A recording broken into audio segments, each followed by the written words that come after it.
করবেন, এটা ঠিক না। আমি এখানেই দাঁড়িয়ে করবো, কারণ প্রতিবাদ করতে হলে ওই জায়গায় দাঁড়িয়ে করতে হয়। মানে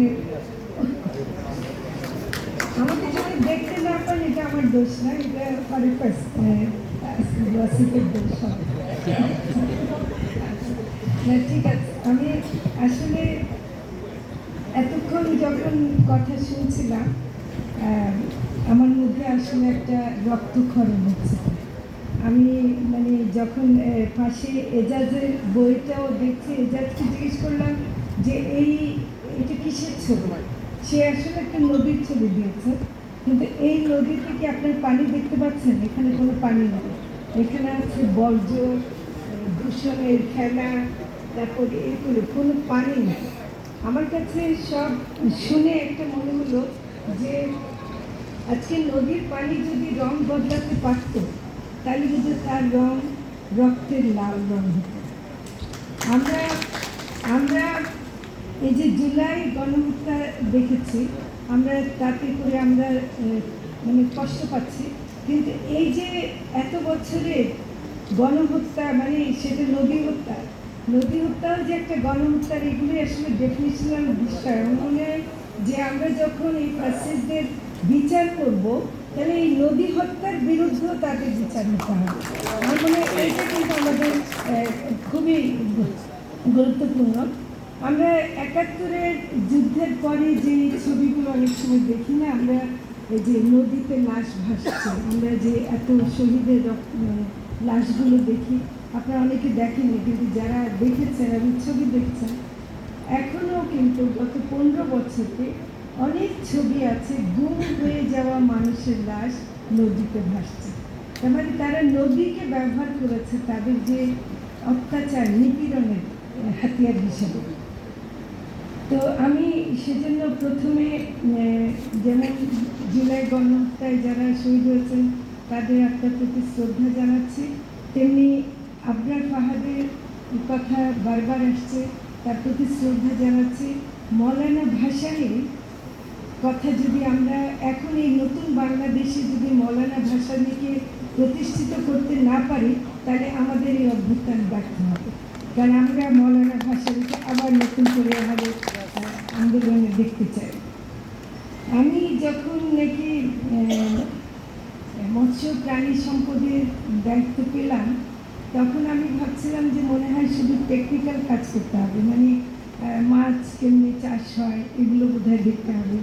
কিন্তু আমি দেখলাম যে আগাগোড়ায় কিন্তু আমার কাজের মধ্যে নদীর কথা আসছে, বারবার নদীর কথা আসছে। আমি এখানে নাইম ভাইকে দেখতে পাচ্ছি, যার কথা আমরা সবসময় শুনে আসছি, আরও যারা হালদা নদী নিয়ে কাজ করছেন যারা আছেন, প্রত্যেককে তাদের কাছ থেকে আমাদের অনেক কিছু শেখা হয়েছে। কিন্তু আমি সবসময় দেখছি যে এই মাছের চাষ, মানে এখন যেটা কি হলো যে আমরা গত ইয়েতে শুনছি যে বাংলাদেশ মাছ চাষে নাকি ১ নম্বরে, ৩ নম্বর, ৪ নম্বরে হয়েছে। কিন্তু আসলে কি করছে, নদীর মাছ মেরে ফেলেছে, নদীর মাছ মেরে বড় বড় পাঙ্গাস মাছ খাওয়াচ্ছে, যেগুলোর জন্য বিদেশ থেকে ফিড আনতে হয়, তারপরে এগুলো অনেক দূষিত জিনিস, এমনকি ক্ষতিকর অ্যান্টিবায়োটিক দিতে হয়, সেগুলো দিয়ে মাছ খাওয়াচ্ছে, আর এমন নদীর মাছ মেরে ফেলছে। নদীর মাছকে হতে দিচ্ছে না, জলাশয়গুলো ধ্বংস করছে। আমরা কিন্তু এগুলো, এমনকি জেলেদের সাথে যখন কথা বলছি, জেলেরা একটা শব্দ ব্যবহার করেন, আমার খুব অবাক লাগে। এই গত কিছুদিন আগে আমি পাবনায় গেছিলাম, ওখানে চলনবিলের কিছু জেলেরা আসছিলেন, ওরা বলছেন, একজন মানে গোবিন্দ নামে একজন জেলে ছিলেন, উনি বলছেন আপনারা আগে প্রকৃত জেলের তালিকা করেন। তো জেলে আবার প্রকৃত আর অপ্রকৃত কি? যে মাছ ধরে সে তো জেলে হবে। তার মানে এই যে যারা এই নিয়ে ব্যবসা শুরু করছে, তারা এখন সব সুযোগ সুবিধা পাচ্ছে, আর যারা নাকি জীবন জীবিকার জন্য মাছ ধরতে, তাদেরকে তারা এখন কোথাও নেই, তারা কোথাও পাচ্ছে না। তো এইগুলো কি ফ্যাসিস্ট স্ট্রাকচার না? আমরা যে বলছি যে ফ্যাসিবাদ শুধু মানে অমুক হলে হয় বা ওরকম কাজ করলে হয়, এই যে মানুষকে উৎখাত করে ফেলেছে তাদের জীবন জীবিকা থেকে, সেটা তো পুরো ফ্যাসিবাদ। এবং সে কারণে আমি মনে করি যে ফ্যাসিবাদের আম্মা গেছেন, ফ্যাসিবাদের কয়েকজন ভাই গেছেন, কিন্তু ফ্যাসিবাদ পুরে গেছে এটা বলতে পারবো না। এটা আমার মনে হয় যে আমাদেরকে আরও কাজ না করলে এবং নাহিদদের প্রতি আমাদের আরও মানে প্রত্যাশা, তাদেরকে আমাদের মন্ত্রী উপদেষ্টা পরিষদে পেয়ে, আমাদের দুজনকে পেয়ে আমরা সারাক্ষণ তাদের কাছেই মনে করি যে আমাদের যাতে বেশি কাজের দায়িত্ব তারা নিয়েছেন এবং তারা কিন্তু সেটা আমাদেরকে করবে। আমি আরও যেটা মানে ফ্যাসিবাদী ব্যাপারটা আমার কাছে খুব এবার লেগেছিল যে দেখেন আমরা মধ্যবিত্ত মানুষরা বা যে পয়লা বৈশাখ আসলে একটা আলপনা আকার একটা ধুম পড়ে যায়। মেইনলি আসলে এটা হলো রঙের মানে কোম্পানির একটা ইয়ে। আপনারা যখন দেখছেন যে হাওড়ে একটা যে রাস্তা হলো, সেই রাস্তার উপর যে রং করা হলো এবং সেই রঙগুলো যখন পানিতে যাবে বৃষ্টিতে ভিজে কত মাছ মরবে সেই খবর কি কেউ রাখে? অথচ এটা কিন্তু তবু আমি ধন্যবাদ দিই যে ফেসবুকে অনেকে এটাকে আপত্তি করেছেন, যার কারণে আমরা দেখেছি। কিন্তু আমার মনে হয় যে এটা কিন্তু একটা আমাদের সমাজের একটা চিহ্ন যে এটা ইয়ে করে। আমি অবাক হয়ে যাই যে নদী তো হওয়ার কথা ছিল কবি সাহিত্যিকদের বিষয়, মানে ফারুক কাসিফা বা আরও যারা আছেন তাদের বিষয়, কিন্তু কয়জন কবি সাহিত্যিক এইভাবে যে নদীকে ধ্বংস করা হচ্ছে তার বিরুদ্ধে কথা বলেছে? কেউ কি লিখেছে? কোনো কি কবিতা এখন আছে যে কবিতা পড়ে আমি বলতে পারি আরে তাই তো নদী ধ্বংস হয়ে যাচ্ছে, বিরুদ্ধে থাকা দরকার? নদীকে মানে সৌন্দর্য বর্ণনা করব, আর নদী যখন ধ্বংস হয়ে যায় তার বিরুদ্ধে বলবো না, তাই সেই কবিতার দরকার নেই। সে কবি আমার মনে হয় যে আমাদের জন্য কোনো কাজে লাগবে না। আমি যে আরেকটা জিনিস যেটা আরেকটু আগেও অনেকে বলছিলেন যে উন্নয়ন, আসলে দেখেন নদীর ধ্বংস হওয়ার পিছনে কয়েকটা জিনিস, যে উন্নয়নের কথা যখন আসে তখন বলে যে নদী শাসন করতে হবে, নদী শাসন না করলে আধুনিক কৃষি চাষ করা যাবে না, পানি উন্নয়ন বোর্ডের কাজ হলো বাদ দিয়ে নদীকে ইয়ে করা, শাসন করা। এই যে এই শব্দগুলোকে আমরা যে গ্রহণ করেছি উন্নয়নের নামে, এটা কি আমাদের ভুল ছিল না? এটা কিন্তু আমরা মনে করি যে আমরা এটাকে ক্রিটিক্যালি কখনো দেখিনি। উন্নয়নই কিন্তু ফ্যাসিস্টদের শব্দ। উন্নয়নের কথা বলে তারা আমাদের গণতন্ত্র ধ্বংস করেছে, উন্নয়নের কথা বলে আমাদের পরিবেশ ধ্বংস করেছে, উন্নয়নের কথা বলে এমনকি আমাদের প্রয়াত মেয়র আনিসুল হক উনি এত ভালো ইয়ে করছিলেন, কিন্তু প্রথম আলোতে আমি তার সাথে আমার একটা তর্ক হয়েছিল। আমি বলছিলাম যে পরিবেশ মানে উন্নয়নের জন্য যে পরিবেশ ধ্বংস হয় এটা গ্রহণযোগ্য। উনি কিন্তু আমার সাথে এটার বিরুদ্ধে কথা বলেছিলেন যে মানে কিছুটা তো মেনে নিতে হবে, মানে উন্নয়নের জন্য কিছুটা পরিবেশ মেনে নিতে হবে। তো এইরকম মানুষরাও কিন্তু ছিলেন। আমি কিছু তথ্য অ্যাড করতে চাই একটু। সেটা হলো যে আমি যেহেতু ধান নিয়ে কাজ করি, আমরা ধানের জাত নিয়ে যখন কাজ করছিলাম তখন আমরা একটু খোঁজ নেওয়ার চেষ্টা করলাম যে বিশেষ ধানের জাত কেন হারিয়ে যাচ্ছে। দেখা গেল যে নির্দিষ্ট এলাকায় নদী মরে গেছে, তখন ওই নদীর পাড়ে যে ধানের জাতটা হতো ওইটা আর করা যায় না।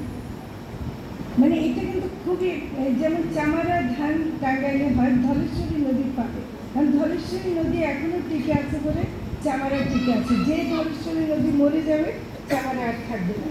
তেমনি আরও মানে এগুলো আছে, যেমন টাঙ্গাইলের শাড়িটা দেখেন এখন ইন্ডিয়া নিয়ে যাচ্ছে আমাদের থেকে, জিআইটা তারা তাদের নামে রেজিস্টার করছে, কিন্তু বসাকরা একটা পরিবেশ খুঁজছিল যে কোথায় গিয়ে এরকম একটা শাড়ি বানাতে পারবো যেটা একটা পার্টিকুলার টেক্সচার থাকবে, যেটা তারা নকশি বুটি করবে, এবং সেটা শেষ পর্যন্ত নানা জায়গায় ঘুরে তারা ধলেশ্বরী পাড়ে এসে যে শাড়িটা করেছে সেটাই একমাত্র টাঙ্গাইল শাড়ি। ভারতে বসাকরা হয়তো মাইগ্রেট করে গেছে কোনো কারণে, কিন্তু ধলেশ্বরী যায়নি। কাজে ধলেশ্বরী না গেলে ভারতে টাঙ্গাইলের শাড়ি হতে পারে। এটা আমরা এটার বিরুদ্ধে মামলা করেছি এবং এটা শিল্প মন্ত্রণালয়ের পক্ষ থেকে এটা নিয়ে কাজ হচ্ছে। শীতলক্ষার পাড়ি হয় জামদানি, জামদানি আর কোথাও আপনি সারা বাংলাদেশে আপনি হাজার বসান, তাঁত বসান, কেউ জামদানি হবে না। ওই শীতলক্ষার পারেই হবে, কারণ ওই পরিবেশ আসলে নদী অনুযায়ী কিন্তু তার বাতাস, তার গতি সব কিছু কিন্তু পার্থক্য হয়, এবং এই কারণে কিন্তু এমনকি গানের সুরও বদলে যায়। কেন ভাটিয়ারি গান আলাদা, কেন ভাওয়াইয়া গান আলাদা, কেন পল্লীগীতির নানা সুর হয়, এগুলো কিন্তু নদীর সাথে সম্পর্কিত। এগুলো কিন্তু আমরা দেখি না পল্লীত, যেটা মাছের যারা কাজ করেন তাদের যেটা আপনারা এখানে উল্লেখ করেছেন যে চাঁদা দিতে হয়, ওরা কিন্তু টিকতে পারছে না, মানে জন্য তার পিছনে আরও একটা বড় জিনিস হলো যে জাল, বিশেষ জাল যে ফ্যাক্টরি আকারে করছে, কটেজ ইন্ডাস্ট্রি আকারে করছে। আপনারা জানেন যে কারেন্ট জাল বলে একটা জাল আছে, আরও অনেকগুলো জাল আছে, যেগুলো একবার মানে জালটা ফেলে সব মানে নিয়ে আসে, নির্দিষ্ট মাছটা ছাড়াও সব মানে জলজ প্রাণী চলে আসে, বাকিগুলো সব মরে যায়, আর ওরা শুধু সেই মাছটা ধরে। এই যে ব্যবসায়ী যেগুলো, এগুলোতে কোনো আইন নাই, কোনো কিছু নাই, অভয়াশ্রমগুলো টিকতে পারছে না। তো সেজন্য মানে আমি ফরিদ ভাইদেরকে অনেক ধন্যবাদ জানাই। আপনারা যেগুলো বললেন, আমার মনে হয় যে আপনারা এক একজন যোদ্ধা, আপনারা কিন্তু সত্যি সত্যি নিজেদেরকে সৈনিক হিসেবে হাজির করেছেন, কিন্তু আপনাদের পিছনে যে পুরো একটা বাহিনী থাকার কথা, সেটা কিন্তু এখনো তৈরি হয়নি। আমার মনে হয় এজাজদের কাজ এর জন্য খুবই গুরুত্বপূর্ণ। আমরা যদি কোনোভাবে আপনাদের কাজে লাগিয়ে অবশ্যই থাকবো, এবং পিআইবিকে ধন্যবাদ দিচ্ছি। আমি মনে করি যে নদী দখল যারা হয় তারা অপরাধী হিসেবে চিহ্নিত করে আইন করা যায় কিনা, তাদের বিরুদ্ধে ব্যবস্থা নেওয়া যায় কিনা সেটা দেখব। গণ-অভ্যুত্থানে পর আমরা নদীকে ফ্যাসিবাদের হাত থেকে কী করে রক্ষা করব, নাহিদ আপনাদের দায়িত্ব। গণ-অভ্যুত্থান হয়ে গেছে, কিন্তু এখন আমাদের নদী রক্ষা করতে হবে।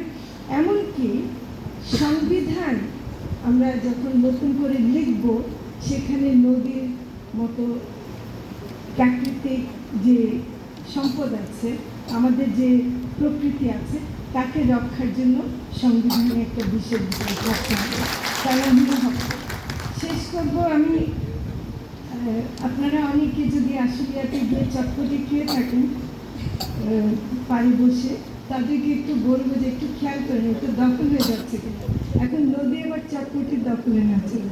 ধন্যবাদ।